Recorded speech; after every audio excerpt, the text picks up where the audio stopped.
తెలుగు రాష్ట్రాల్లో 6 స్థానాలకు ఎమ్మెల్సీ ఎన్నికలు జరగ్గా వాటి ఫలితాలొచ్చేశాయి. ఉమ్మడి గోదావరి జిల్లాల పట్టభద్రుల ఎమ్మెల్సీ ఎన్నికల్లో కూటమి అభ్యర్థి పేరాబత్తుల రాజశేఖరం విజయం సాధించారు.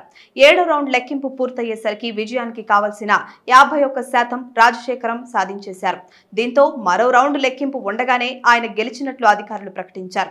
ఎన్నికల అధికారి ఏలూరు జిల్లా కలెక్టర్ ఆయనకు ధృవీకరణ పత్రాన్ని అందజేశారు. ఉమ్మడి కృష్ణా, గుంటూరు జిల్లాల పట్టభద్రుల నియోజకవర్గంలో కూటమి అభ్యర్థి ఆలపాటి రాజేంద్ర ప్రసాద్ ఘన విజయం సాధించారు.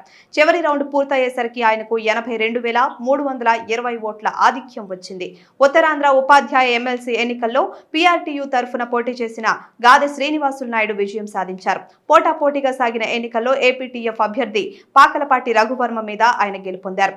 ఇక తెలంగాణలో ఉమ్మడి నల్గొండ, వరంగల్, ఖమ్మం ఉపాధ్యాయ నియోజకవర్గం ఎమ్మెల్సీ స్థానంలో పీఆర్టీయూ టీఎస్ అభ్యర్థి పింగళి శ్రీపాల్ రెడ్డి విజయం సాధించగా, ఉమ్మడి కరీంనగర్, నిజామాబాద్, ఆదిలాబాద్, మెదక్ ఉపాధ్యాయ నియోజకవర్గంలో భాజపా మద్దతు పలికిన అభ్యర్థి మల్కా కొమరయ్య గెలుపొందారు. ఈ 2 చోట్ల సిట్టింగ్ అభ్యర్థులు ఓటమి పాలయ్యారు. ఇక కరీంనగర్, మెదక్, కరీంనగర్, ఆదిలాబాద్ గ్రాడ్యుయేట్ ఎమ్మెల్సీ ఎన్నికల కౌంటింగ్ నెమ్మదిగా జరుగుతోంది. మొదటి ప్రాధాన్య ఓట్ల లెక్కింపు కొనసాగుతోంది. మొదటి ప్రాధాన్య ఓట్ల లెక్క తేలేందుకు 8 గంటల సమయం పడుతుందని అంచనా వేస్తున్నారు. బీజేపీ, కాంగ్రెస్, బీఎస్పీ అభ్యర్థుల మధ్య హోరాహోరీ పోరుంది. మార్చి 4న రాత్రి 8:30 వరకు మొదటి ప్రాధాన్య ఓట్ల ఫలితంపై క్లారిటీ రానుంది.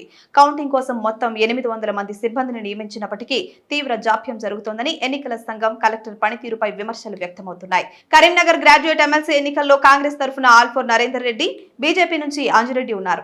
బీఎస్పీ అభ్యర్థి ప్రసన్న హరికృష్ణ బరిలో ఉన్నారు. గ్రాడ్యుయేట్ ఓట్లు 3.55 లక్షలకు గాను 2,50,106 ఓట్లు పొలవగా ఇందులో 40,000కు పైగా ఓట్లు చెల్లనివిగా గుర్తించారు అధికారులు. ఇక్కడ ఎవరు గెలుస్తారు అనేది ఉత్కంఠ రేపుతోంది. Please subscribe to the channel and download the Politicos app from the links in the description.